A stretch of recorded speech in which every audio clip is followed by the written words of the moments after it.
welcome to the bonus episode of the Serie Chronicles podcast. I'm Mina Rzouki, and I'm joined by a very special guest today. It's Phil Kitromilides from the Spanish Football Podcast, from La Liga TV, from... God, Phil, you do so much stuff right now, but most importantly, you do present La Liga TV, so you are our Spanish football expert, which is why we have you today. Hello and welcome. How are you?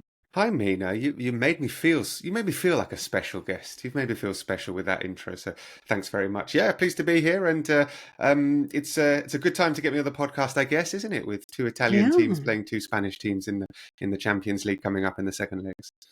Forza Calcio. I'm joking. No, I'm actually a massive Spanish football fan, but I'm mostly Yes. I do like Carlo Ancelotti at Real Madrid. I think everyone likes Carlo Ancelotti, to be honest. Like, even Barcelona fans wouldn't really begrudge Carlo Ancelotti that much. He's that kind of figure that can unify even the deepest of. I don't know if Inter fans like Carlo Ancelotti. Probably not. Maybe it doesn't go that deep. But he is certainly a figure that the way he handles things and the way he handles the kind of high pressure situation of Real Madrid, Barcelona. Let's say he hasn't made any enemies, and I think Barcelona fans could even say that they don't mind him because he's that kind of figure. So yeah, you like him, and I think everyone likes Carlo. Well, tax authorities don't, but I feel like everyone that goes to Spain Allegedly. has allegedly. I feel like everyone in Spain has something to do with tax authority. Like, there's always something or a news There story. is. There is. There's always an issue. Usually nothing happens. They come to an agreement with the authorities. They pay off a fine. They admit culpability. They pay off a fine, and it's done. It happened with Xabi Alonso actually, and he did not accept culpability, and he took it to court, and he challenged it, and he won. And had he not won, he could have been Ah. in serious trouble. But he did not accept culpability. So let's see what Carlo does, because he actually thinks that he's done absolutely nothing wrong. So I'm not a tax expert, but I No. think we'll probably see him avoid jail. I don't think he's going to jail. Oh, his eyebrows. Although I feel like he'd have a terrific time over there. They'd all be such fans of his. Um, but let's get to, Madrid's over now. They've qualified by the skin of their teeth. Yes. It's over, of course, to Barcelona and Napoli. That's where we're going to start. Napoli, I was telling some of our guests, because I do read a lot of what happens, and I realized that Deco had gotten into trouble about doing an interview in which he talked about them changing their style of play. They've somewhat regressed this season. Obviously, we all know that Xavi's leaving and all of this business. Then they suffered 2 injuries over the weekend, with an injury to De Jong. Defensively, they look absolutely, I would say, mediocre, but it's poor. I mean, coming from somebody who loves Italian football, this is poor defensively from them. I don't understand what's happened to the likes of Araujo, who looked like a world-class centre-back last season, but right now is looking a little bit vulnerable. I don't know whether it's the tactics. Looking at them now against a better Napoli. Last time they played each other, they were still under Walter Mazzarri, who's a very pragmatic and, I would say, probably a poor coach, in all honesty. But Calzone is doing a terrific job. 2 wins on the bounce now. They've beaten Juventus. They thrashed Sassuolo. But I would say Barcelona feel confident, right?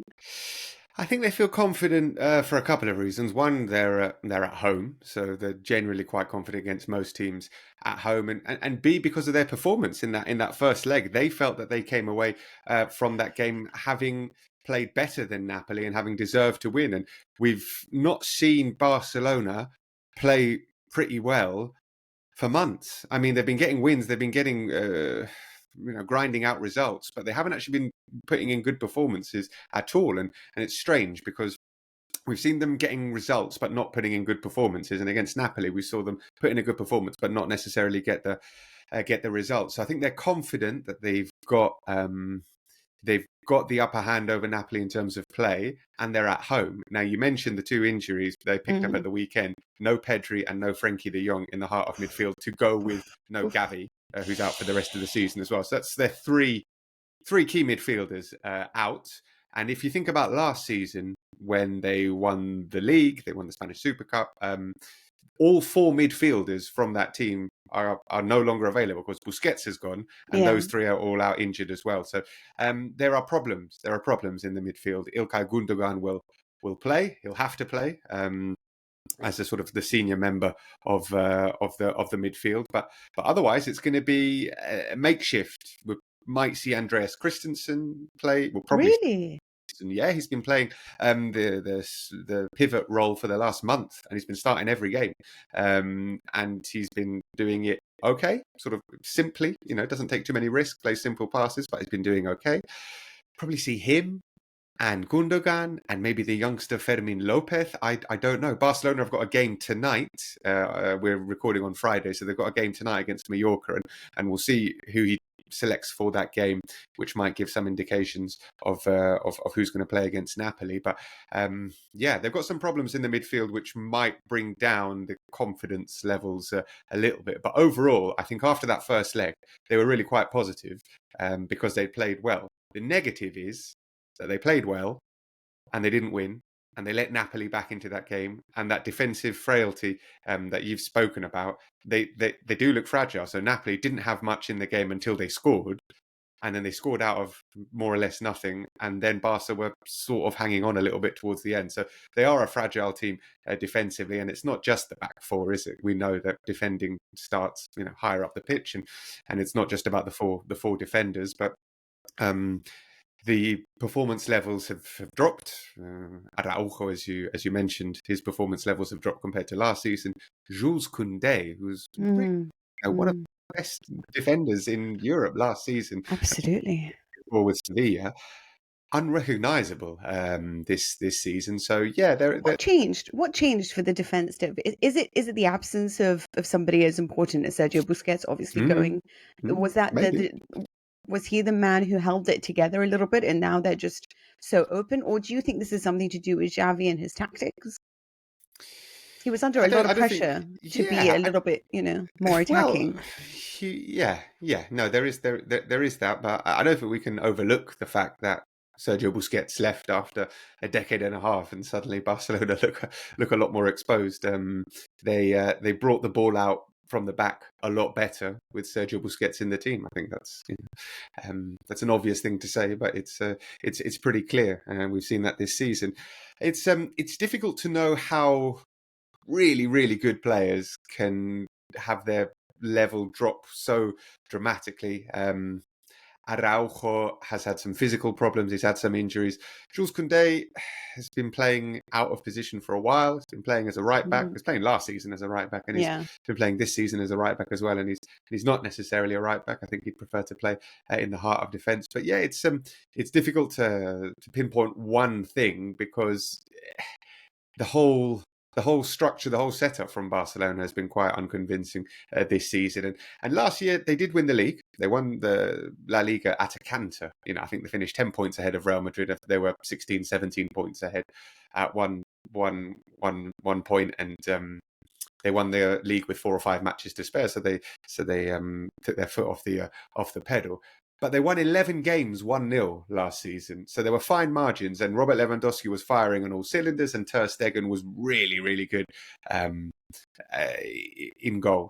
And this season, Ter Stegen's missed a large chunk of the season, and Robert Lewandowski has not been the Robert Lewandowski that we all know. So taking that into consideration as well, the performance from last year, perhaps they were overachieving on their expected wins. I don't think that's a metric, is it? Expected wins, but I think they overachieved their expected wins last season, and now maybe this season we're seeing it revert back to the norm a little bit more.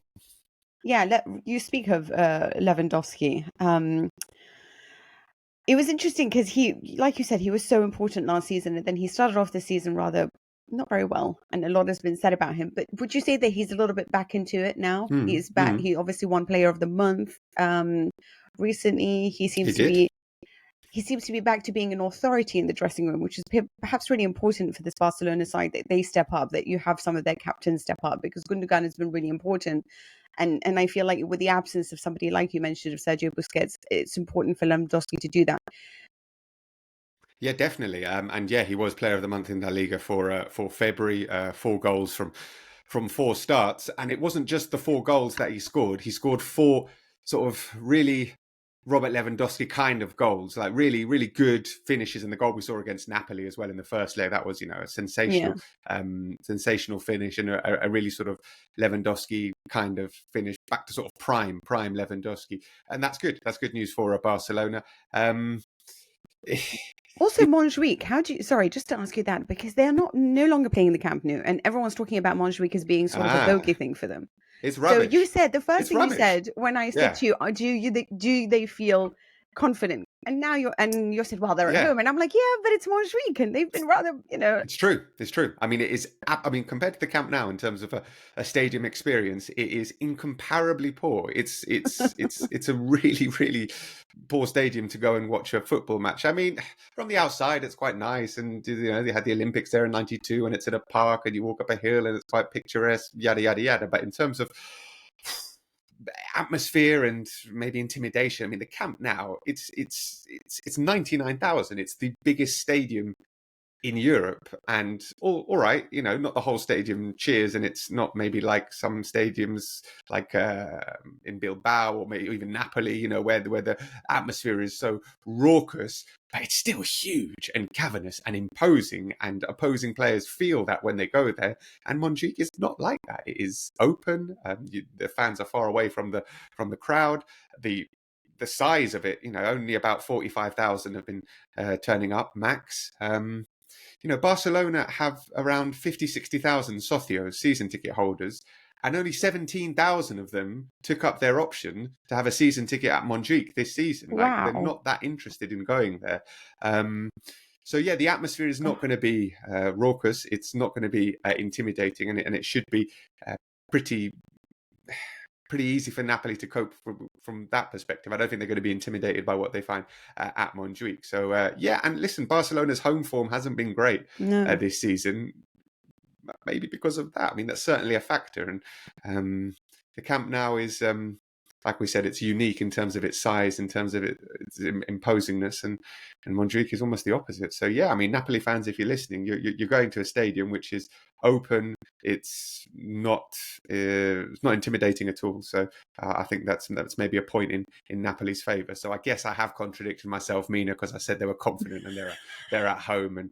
And but I guess what I meant was they came away from Napoli, and going there is one of the toughest away games in Europe, I think, in terms of the fiery atmosphere you can experience. I used to work for Real Madrid TV, and I travelled with the team for Champions League games, and I was there. I think it was in 2017 when Real Madrid played Napoli in the knockout stages, and they opened the stadium, I think, about 4 o'clock in the afternoon. And by 4:30, there was 30,000 people there. Like, I've never seen anything like that anywhere else in Europe. So yeah, for Barcelona to have come away from that imposing away trip with a 1-1 draw is not a bad result.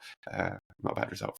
I was really like a little bit upset before the first match, because I really genuinely believed that this was going to be a brilliant tie between two teams that had won the league last season. But unfortunately, this season they have tailed off, and they've been really poor versions of themselves. Obviously, Napoli have been one of the worst defenders of the league title that we've seen in Serie A.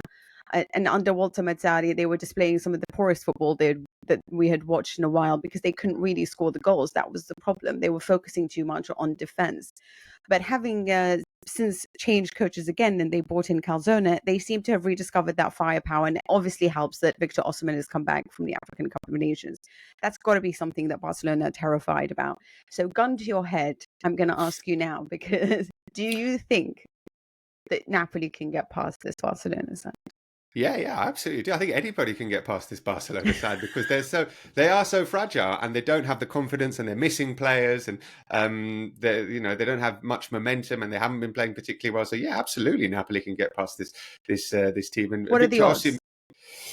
I'm not a bookie, Mina. I'm not very good at maths, Give but me, let's say, give me your own yeah. prediction. What do I you would say think? maybe, I don't think it's that far. I mean, it's maybe 60-40 in Barcelona's favour, maybe something like that, but it's not.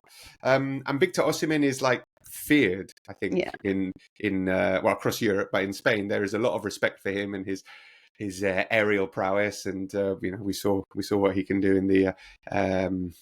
in the first leg. So yeah, Napoli fans should be going into this not confident, but it's game on. It's 1-1. I mean, there's no away goals, so it's level. The game is level. You're up against the Barcelona side that have been out of form, question. The manager's going at the end of the season. The stadium's rubbish. It's on.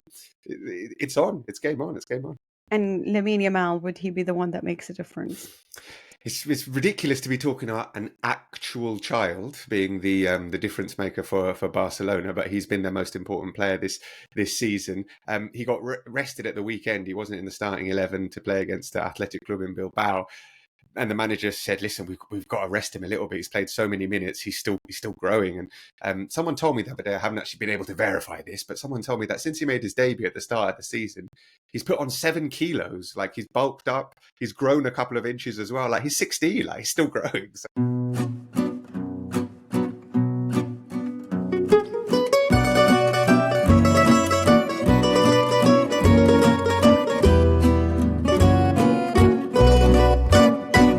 Chronicles is a Chronicles production.